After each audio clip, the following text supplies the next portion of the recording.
Okay, everybody, Judy agreed to come back for a redo with me after the live interview failed the other day. So thank you very much, Judy, for doing that.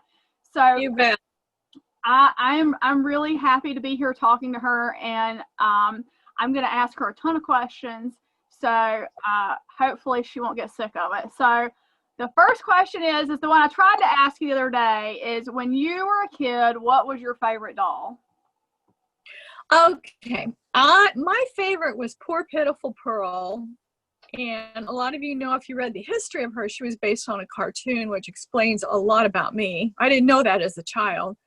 But I also had Baby Deer, which I literally loved to death, and had to, when I became an adult, my daughter had her, my sister had her, and I had to do a big repair job on her. So, and I, like everybody else, I went to an antique store. I found a brand new Baby Deer in mint condition and blew some money on it, because you know how we do. I also have another Poor Pitiful Pearl.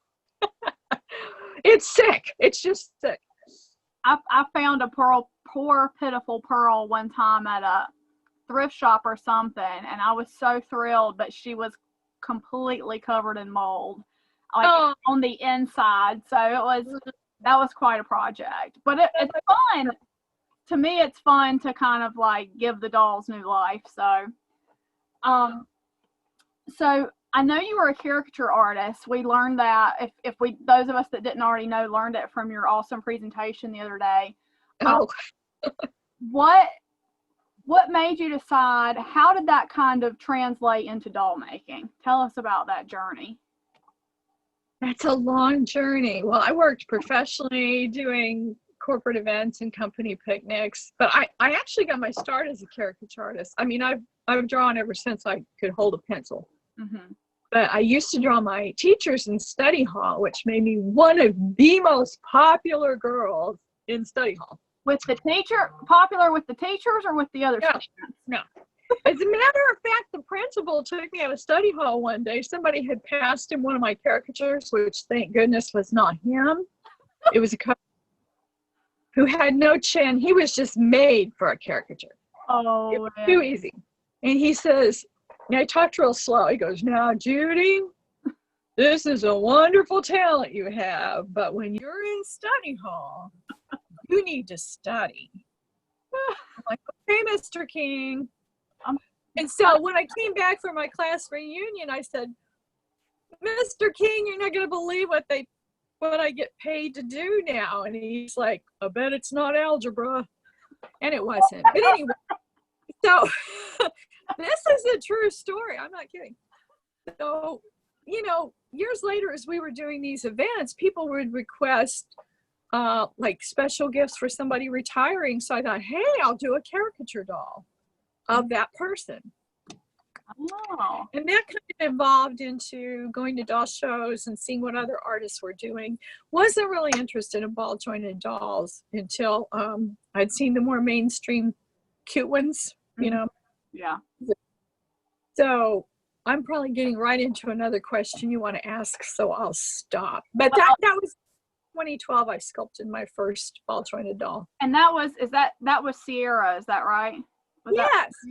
You've done your homework. That was Sierra. She won an award, and I very, showing a lot of class, did a lot of screaming at the banquet. Oh, that's what you're supposed to do. When you win an award, you're supposed to go nuts, because if you're, that's what I would do. I mean, I would absolutely. My sister went nuts. She was crying. Oh. Pat Moulton, who had been my mentor, she shows a little more class. She went semi-nuts. It was just a big night. It really was. How did you get meet up with Pat Moulton? How did she become your mentor? Well, I had called some other artists, and I actually took a class with Diana Effner, which was wonderful, and Jack Johnson. That was a great week. But I really needed some ongoing help. And I called Pat Moulton. I'd ordered some supplies from her. She's very, very approachable, wonderful teacher. And I just kept asking questions. Finally, she says, why don't you just fly out here and stay a week and let's work together. And I did. And the rest is history. We've been good friends. That's awesome. She's my pal.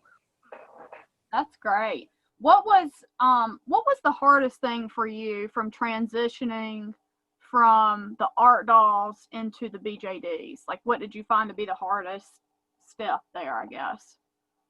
The very hardest thing, just from going, well, I'll start with drawing. Just from going from drawing, which is 2-dimensional, right, to sculpting, which is 3-dimensional.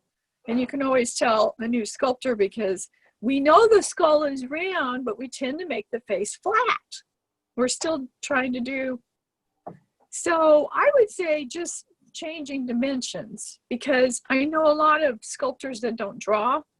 I know a lot of artists that draw and paint, but they don't sculpt. right, Because some people just can't make that transition. Not that there is anything special about me. I just would not give up. right.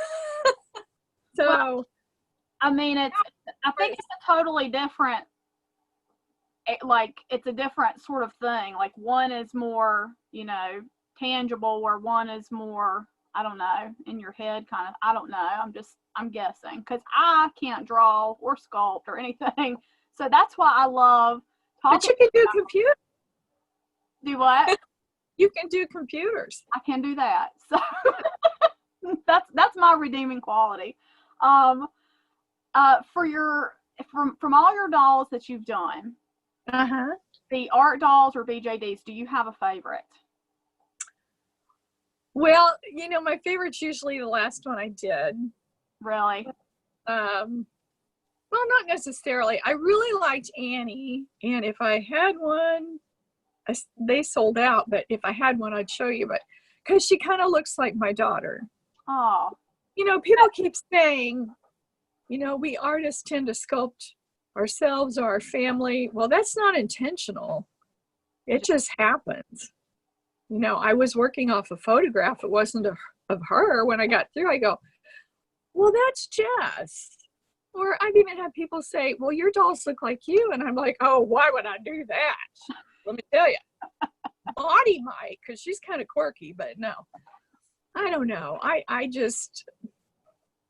wonder if it's what it's like what you see every day in the mirror, and it's what you see all the time. So when you're sculpting, you use pictures as reference to kind of go off of?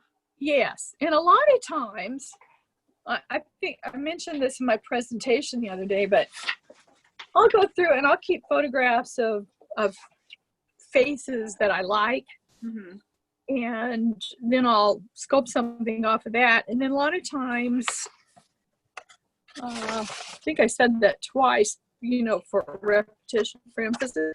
I'll do a little drawing. Look. Yeah. See how much better that is than having to and figure out a cost and the overall look they have. And I know, like with Maudie, which, shall I grab one here, or do we want to do that? Yeah. Then you'll see what I'm. Your camera froze a second, but there we go. Yeah, grab her. Okay. Come here, Maudie.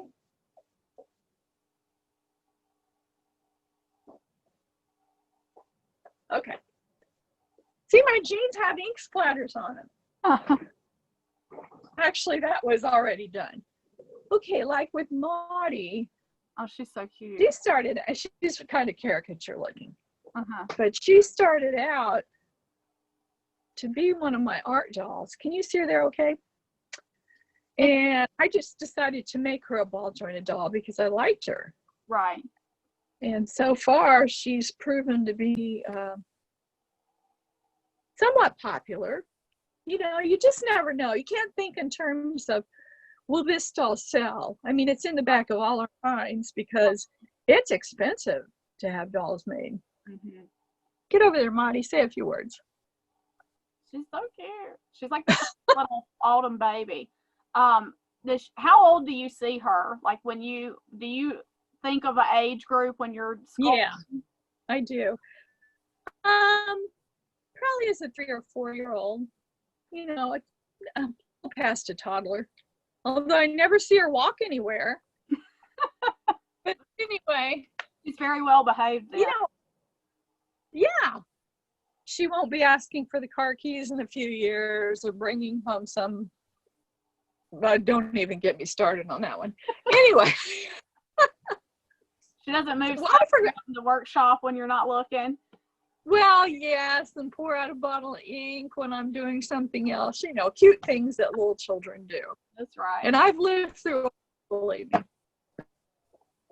So anyway.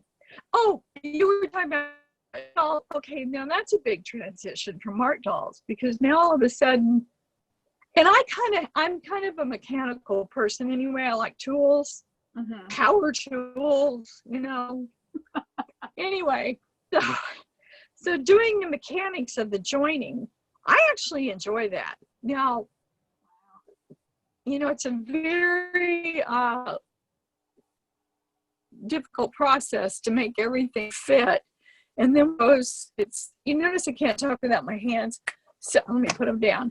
So when it's sent to the factory to be made, a lot of times the joints in the transition from clay to resin will have to be, is it okay to say tweaked? I don't know, you know, tweaked a little bit to make it work.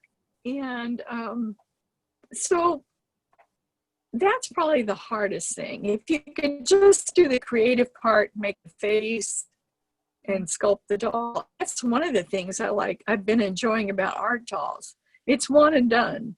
You know, they're only jointed at the shoulders and the hips, and it's a real good place if you're going to teach for people to start. And then they can go from there, and then it's just a few more joints to turn it into a ball jointed doll. What do you make your art dolls out of? I use polymer clay.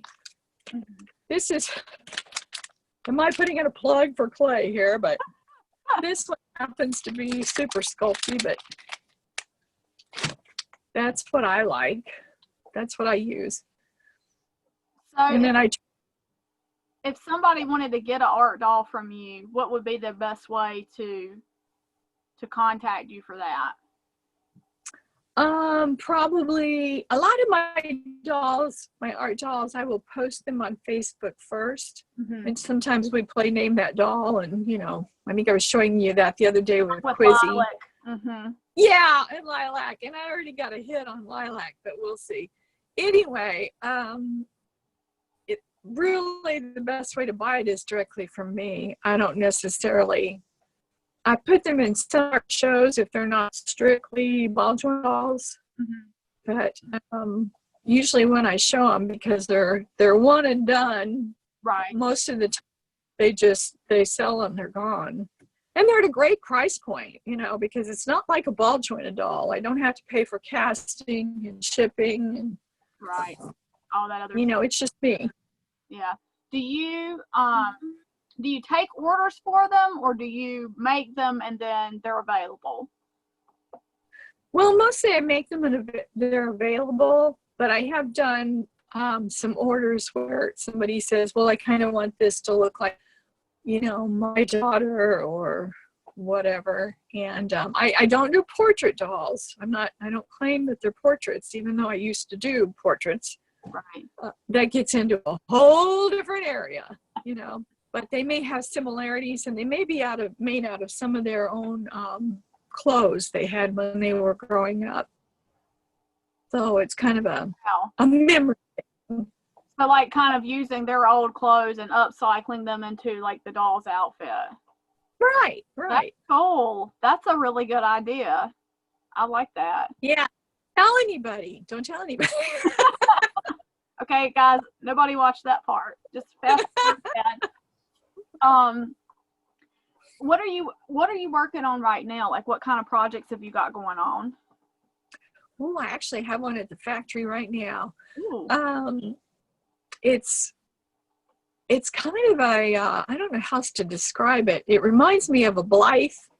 I really love it, but I didn't try to copy one. Right. I had my own thing, and so there'll be one body and two heads that will work interchangeably. Oh, how cool.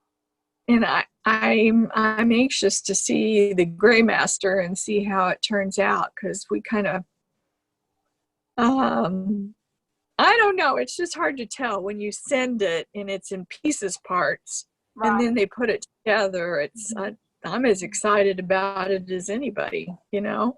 Is but the body that'll be about it. I'm sorry, go ahead. Is the body like Blythe sized? No, it's bigger than that. Yeah. So it can actually wear like a 10-inch Oh, nice. 10-inch clothing. I know Blythe has a really big and a really tiny body. Right. And even scaled just a little bit differently. I mean, I wasn't trying to be that doll. I just think those dolls are so cute. Why do I not have one? Somebody needs to gift me one. That actually happened to me. I didn't have a Blythe for a long time, and then one of my dear friends, she gave me one, and she's a lot of fun. Like they're really fun dolls, and they're really the wild proportions are funny. So are fun and funny. They're both. So I'm excited to see. Do you have a name picked out for her yet? For your one that's at the factory? No, not yet. I don't think. You know, it may be for an event, and sometimes that determines. I mean, not that it won't be marketed, you know, later on under a different name, but Gotcha. I'm thinking Luna, but I don't know. I'll have to check and see who's used that one to make sure I'm not. There's so many names under the sun. It's hard to like. It's sometimes hard to pick a name. People always ask me, you know, do you rename your dolls? I never rename my dolls. Whatever the artist names the doll, that's the doll that sticks with them, because there's no way I could remember. Yeah. I feel like. So. I don't rename. I don't, when I buy from other artists, it's their doll and their name. And like Maudie, get over here, honey. Come here.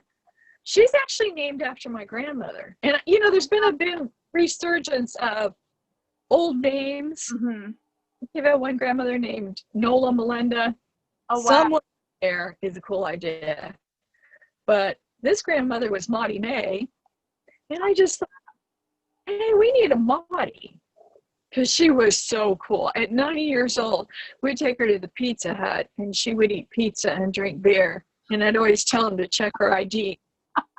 I mean, she was so cool and so funny, and that's just hilarious. She never did get old. I'm gonna be like that. Yeah. I hope I'm that way too. That's the way to be. So do you have, if somebody wanted to order a Maudie, is that a closed edition, or is that something that somebody could still get in on at this point? Sure. Usually when I do my dolls, they're it may be Maudie, but it may be Maudie dressed several different ways. I don't really get so much into editions, although I do have I should have had these over here. May I run across the room? Yeah, go ahead. Okay, don't judge me too harshly.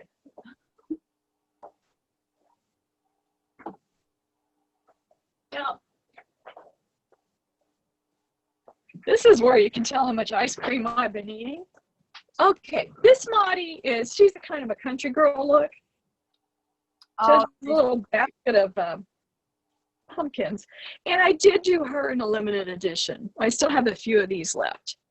But she's got bloomers. Can I show that? Don't be embarrassed. Okay. Show her bloomers. And then the boots are custom. I had those custom made in China, and they're canvas, so I can paint them to match different outfits. This one just kind of worked the way it was. But this is my country girl. How tall is she? She's 12 inches. 12 inches. That's so cute. She's a chunk too. I mean, that's a lot of, you get a lot of resin for your money there. Chunky girl. So if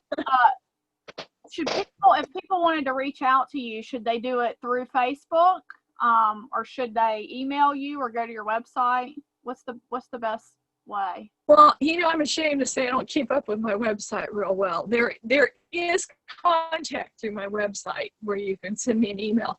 You're also welcome to use my personal email, and I'm sure maybe that's in my contact information. If you want, I'll give it to you right now. It's Judy Tunes, obviously, JUDYTOONS @yahoo.com. And that's probably the fastest way. Now, a lot of times I post them on Facebook. Mm-hmm. They will just, send me a private message and say how much. Moddies are $5.50. That's not a cheap plug, but that's just what they are. Well, that's what we want to know, because that's us collectors. We just want to buy. Collectors want to collect. So Well, that's the information we need. And doll artists want to help you do it. And the best way to come to the shows,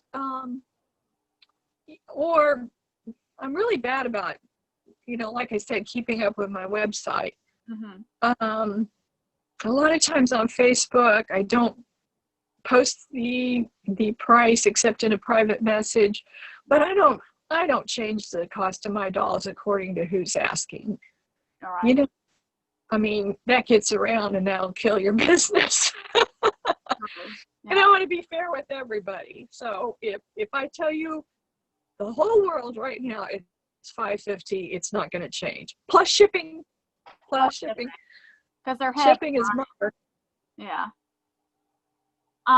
Anything else you want to share with everybody while we're here and you have the chance? Well, I will tell you this, in the ball jointed doll world, in reference to shipping, from China, and I'm not going to get into anything political here, but shipping has greatly increased in price. And you're going to see that, unfortunately, passed along to the collectors.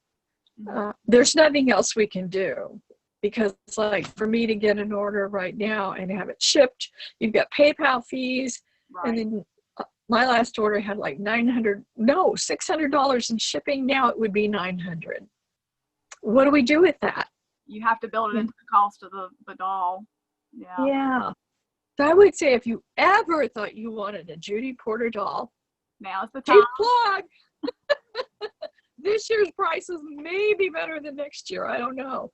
I'm hoping we don't have to make a big jump because ball jointed dolls are pricey enough. But there is, ladies and gentlemen, there are hours and hours and hours from the time you get an idea until you have it cast and in your hand and ready to wig and dress and all that. We might be making 10 cents on the hour. I don't know. I think people really don't understand how much work y'all put into it, because they in their minds think, well, a Barbie at Walmart's $10. This is not a Barbie. This is something totally different. This is this is an art piece. It's not a child's play thing. It's something that you've put all this time into developing. And not only that, but you've had to build a relationship with the factory. And like you said, you've got to deal with probably the custom stuff for it coming back in is probably a pain, I would imagine. And then the dressing and the wigging and all that. Like you said in your video, you're the whole. It was really interesting, and we didn't realize this till a few years ago at the merchandise meeting. Actors had the impression we have factories. We've got people working for us. And God bless the artists that have some help. I personally don't, although my daughter's pretty, media savvy. And I do want to mention that was her singing Tutti Frutti and animating the doll. I don't know how to do that. All I know how to do is yammer. But anyway, we do it all. We do it all. So it's, when you get a Judy Porter doll, it was me. I'm factory. I don't know of any artists that aren't the only, that have. Most of it are. Right. And it's a labor of love for you guys, I feel like. I mean, you have to do it because you love it. Right. I love the collector. I love going to the shows. I love making dolls. Whether you guys buy my dolls or not, I'm going to make them. I'm going to sculpt and I'm going to draw. I mean, I was born an artist. I can't ever remember when I didn't. And if I have to go too many days without being creative, it gets ugly. You gotta get it out of your system. It's an addiction. It gets ugly. Can we plan on seeing you next year at Modern Doll? Are you planning to be there? Well, I've been asked, so I'm hoping. Yay. Last I heard, you will see me. Awesome. That's exciting. And hopefully with this new doll, you know? Yeah. I think. Oh, yeah. Yeah. You should be ready to party by then, so. That's awesome. Well, Judy, thanks so much for your time this morning. I really appreciate it. I know the other collectors do. And thank you for being a part of our virtual convention this year. We really appreciate it. And you bet. I appreciate it. We will see you next year. You've done an awesome job, Melissa, and all the Modern Doll ladies and maybe gentlemen. I don't know who's hiding in the, lurking in the shadows, working behind the curtains. The Wizard of Oz. That's right. As an artist, I really appreciate you guys. So thank you, and all the collectors. I miss you guys. We miss you too.